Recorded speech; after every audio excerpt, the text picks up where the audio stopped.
ajonjolí de todos los moles.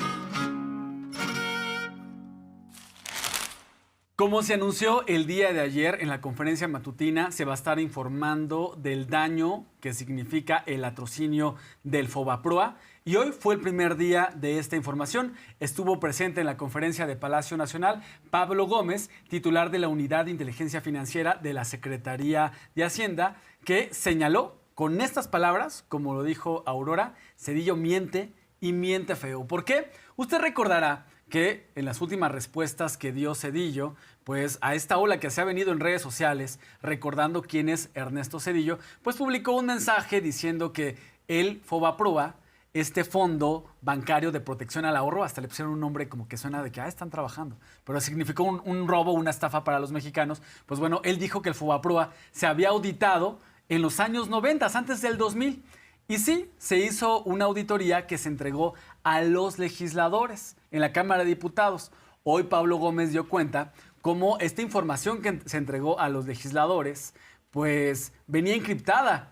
Tenía diversas llaves para acceder a esa información y eran 5 llaves y a cada partido le dieron una llave. Y si uno podía poner las llaves para acceder a esa información, tenía que comprometerse a no difundir lo que estaba ahí. ¿Por qué se dice que es un verdadero robo? A grosso modo y en pocas palabras, el Fobaproa fue a ayudar a empresarios que tomaron decisiones pésimas con sus empresas, principalmente bancos, aunque también hay algunos otros empresarios que eran cercanos al poder, que se beneficiaron con el Fobaproa porque las deudas que tenían sus empresas las adquirió el gobierno. El gobierno dijo, denme sus deudas, las hacemos públicas y ustedes no tienen ninguna deuda. Se rescató a los empresarios y se le dio la espalda a millones de familias que se la pasaron terrible en los años 90. Bueno, esta información que Zedillo presume fue auditada, pues estaba encriptada y quien podía acceder a esa información se comprometía a no revelarla, Arlene. Es un una mentira que Zedillo haya dicho, se auditó la información, ahí está. ¿Cómo ves esto? Parece de ficción, me recuerda al guantelete del infinito de Marvel, donde se tienen que juntar las gemas para poder encontrar el poder real. Así es como encriptaban la información, pero además al pueblo de México le escondían lo que realmente estaba pasando y además, sin consentimiento, utilizaban estas decisiones para beneficiarse a costa del pueblo. Vamos a escucharlo. Dice Zedillo que se auditó el Fobaproa y que se entregaron los resultados en su momento. Miente feo. Miente feo. Hay varias formas de mentir. Este miente feo. Aquí está el que no quisieron entregar. Entregaron en la Cámara un disco encriptado. Tenía 5 llaves. 5 llaves. Larguísimas. Aquí están los 5 passwords. Entonces, le dieron una al PRD, otra al Verde, otra al PT, otra al PRI y otra al PAN. Para poder desencriptar, había que tener las 5.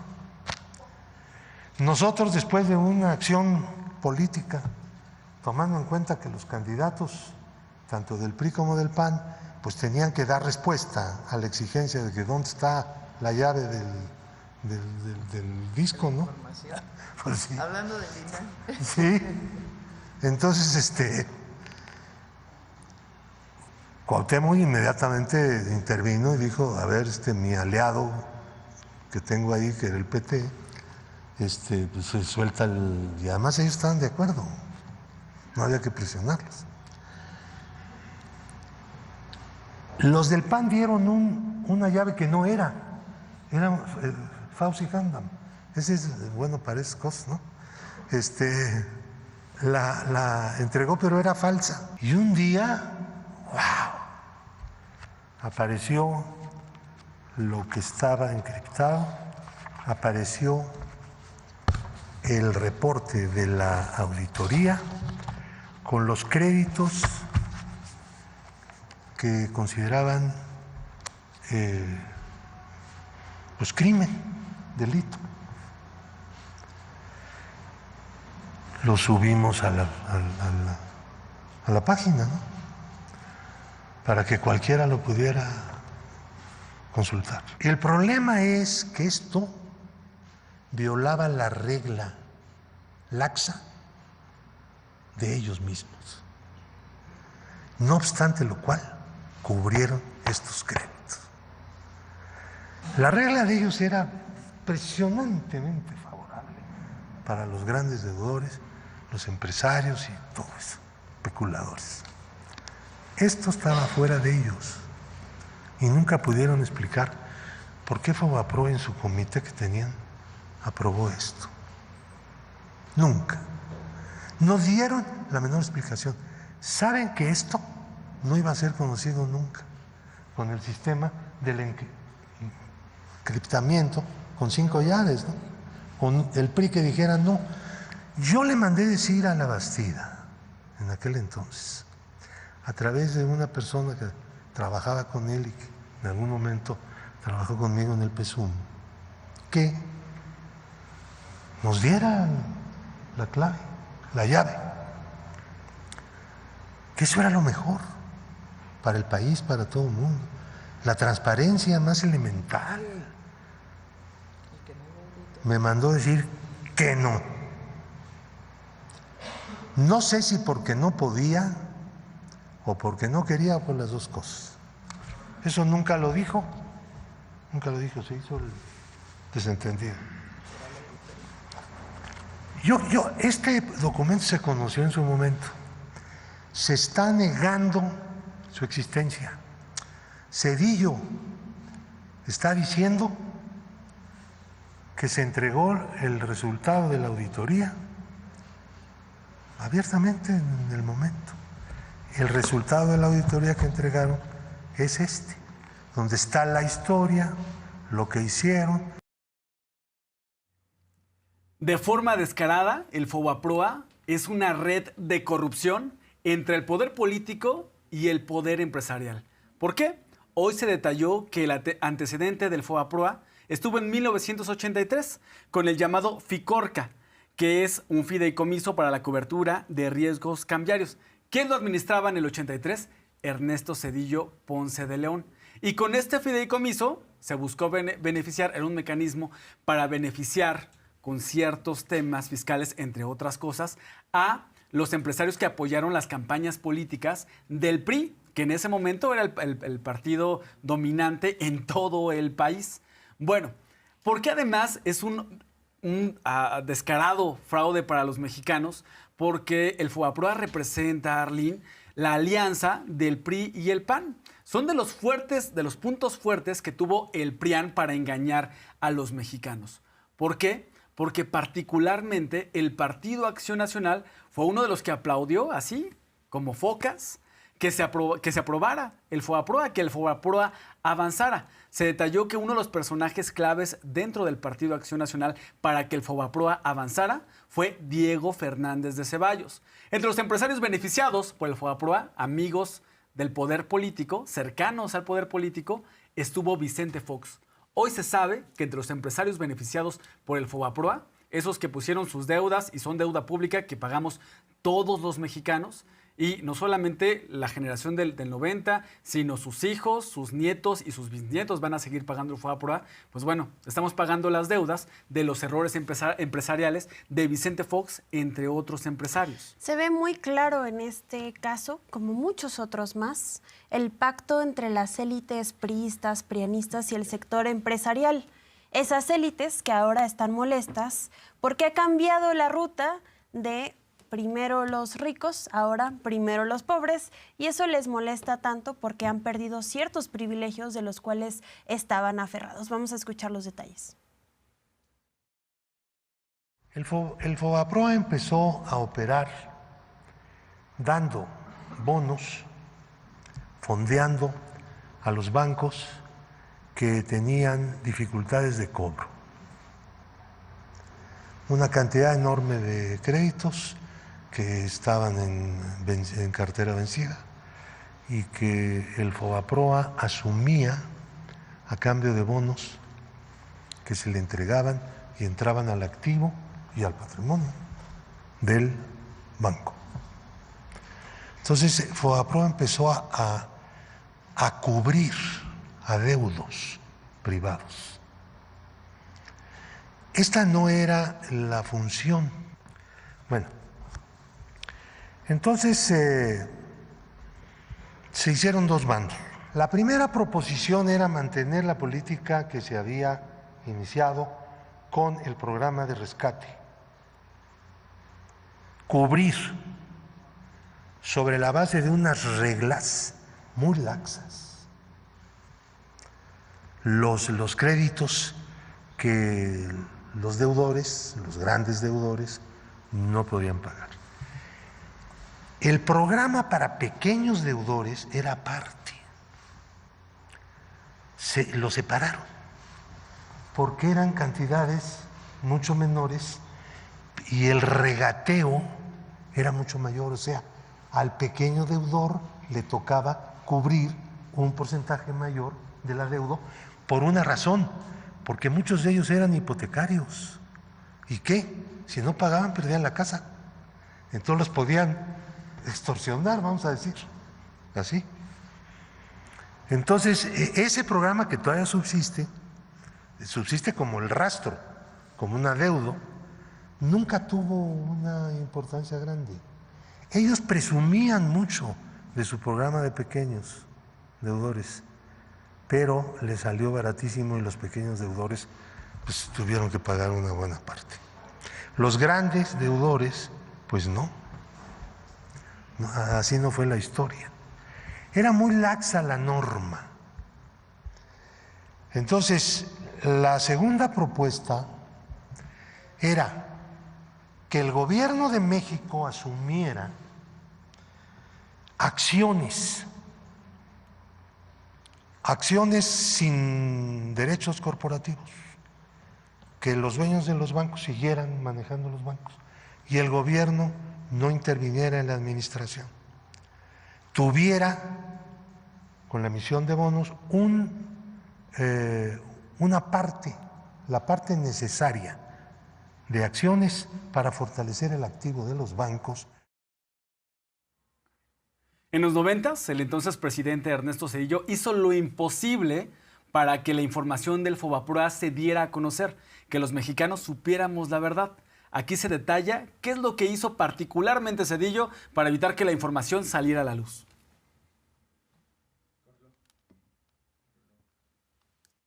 De lo que está aquí en el reporte que le llamaron confidencial, pero que en realidad era secreto, de operaciones reportables identificadas durante el programa de evaluación integral de las operaciones del Fondo Bancario de Protección al Ahorro. Son 73.765.429.262. 73.000.7 millones, o sea, más o menos unos 7,000 millones de dólares. Esto fue lo que Zedillo, con la complicidad del PAN, ocultó. Y dicen que ahí estaba la auditoría. Ahí estaba. Dijo Zedillo ayer, ¿no? Antier. Ya, mucho descaro, ¿no? No. Digo, no hay derecho que nos traten así, ¿no? Que discutan, pero así no se puede.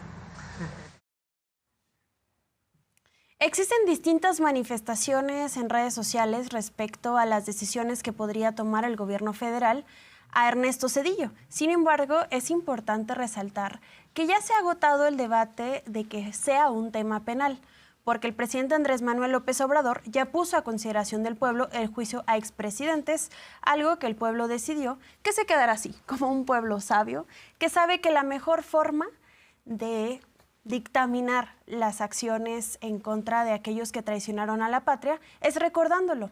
Por otro lado, también, hablando de recordar, Miguel, no olvidemos cómo es que es tan cínico que Ernesto Zedillo critique al Poder Judicial y la reforma que existe, porque es el padre del Poder Judicial actual que tanto ha dañado a nuestro país y que incluso ha hecho que la justicia sea solo asequible para quienes pueden pagarla. No olvidemos que a su llegada de las primeras acciones fue cortar la cabeza de 26 ministros, imponer a los suyos, pero además esto beneficiar a aquellos empresarios como Ricardo Salinas Pliego, por ejemplo, para que puedan ser impunes ante cualquier acción. Esto les molesta tanto porque la reforma al Poder Judicial sin duda alguna ayudará a que el país sea más democrático, pero les asusta a aquellos que se dicen demócratas que realmente la decisión la toma el pueblo. Vamos a escuchar hoy.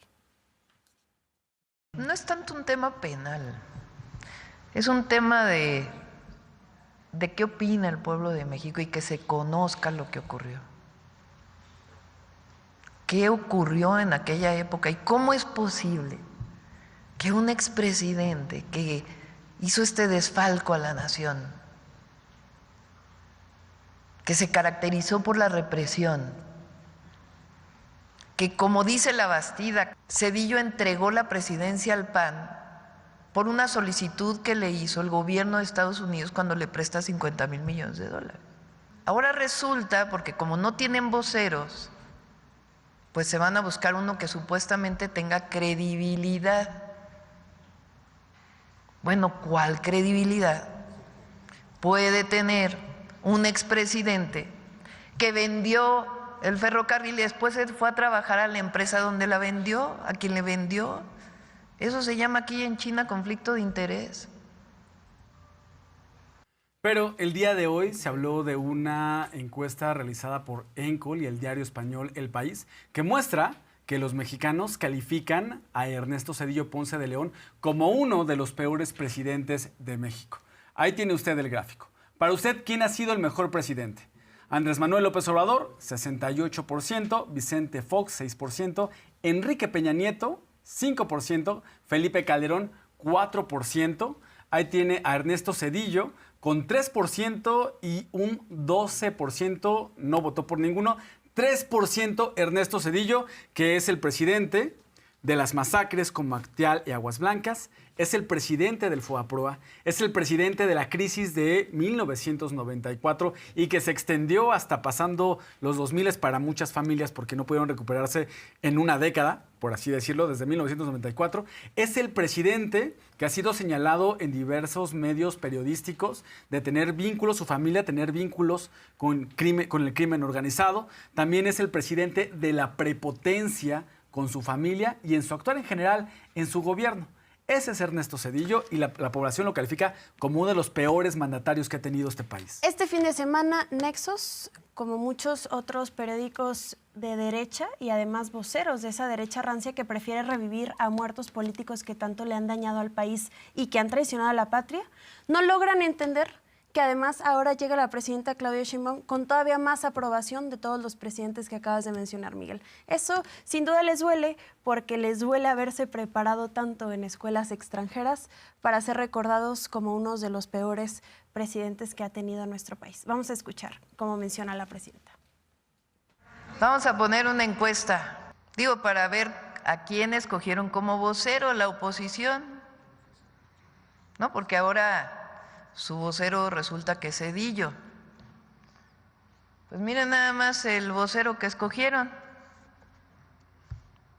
La encuestadora ENCOL preguntó el 24 de septiembre del 2024, de los siguientes personajes que le voy a mencionar, dígame por favor para usted quién ha sido el mejor presidente. 68% Andrés Manuel López Obrador, 6% Vicente Fox Quesada, 5% Enrique Peña Nieto, 4% Felipe Calderón Hinojosa. No, ya estar más abajo que Calderón está difícil. 3%, gracias por la corrección, Ernesto Zedillo Ponce de León. Le ganó ninguno. De todos esos, se escogieron al que la gente recuerda como uno de los peores presidentes. Entre la comentocracia, aquellos que defienden a Ernesto Zedillo, Está el argumento de que es que Zedillo rescató a los empresarios porque son los que generan empleo en nuestro país y si no, no hay riqueza, como si la riqueza fuera contagiosa. Pues también es mentira, porque en el gobierno de Zedillo, el Fobaproa apoyó solo a un pequeño puñado de empresarios que eran amigos del gobierno o empresarios relacionados con el poder político. Ahí está el empresario Vicente Fox, guanajuatense, que se vio beneficiado con el Fobaproa. ¿Pero qué otros empresarios cree usted que se beneficiaron? Pues aquellos precisamente que se vieron beneficiados con las privatizaciones en nuestro país. Solo ese grupito fue el que se benefició con el Fobaproa. Es decir, no fue para todos los empresarios el apoyo, solo fue para algunos. El apoyo con el Fobaproa para los empresarios fue discrecional. Así se presentó esta mañana. De aquel terrible sexenio que le causó tanto dolor a millones de familias, que de la noche a la mañana pasaron sus deudas de poquito que debían al triple, al cuádruple, al quíntuple. A ellos no se les rescató, a ellos se les trató aparte y perdieron todo. Sin embargo, los grandotes, los bancos, todos recibieron sin ningún problema. De la noche a la mañana desaparecieron sus deudas. Deudas privadas convertidas en deuda pública, que a la fecha seguimos pagando. Fue discrecional a quién apoyaban y a quién no. Eso lo dice la propia Auditoría Superior de la Federación en el 98. No solamente fue una mala decisión, sino que además a quienes rescataban era absolutamente discrecional. Vicente Fox, el siguiente presidente de México, se benefició del Fobaproa a sus empresas, como muchos otros políticos. ¿De quién dependía? Pues de decisiones discrecionales, este sí, este no. Algunos que ni debían también se les pagó. ¿Hubo transparencia? No.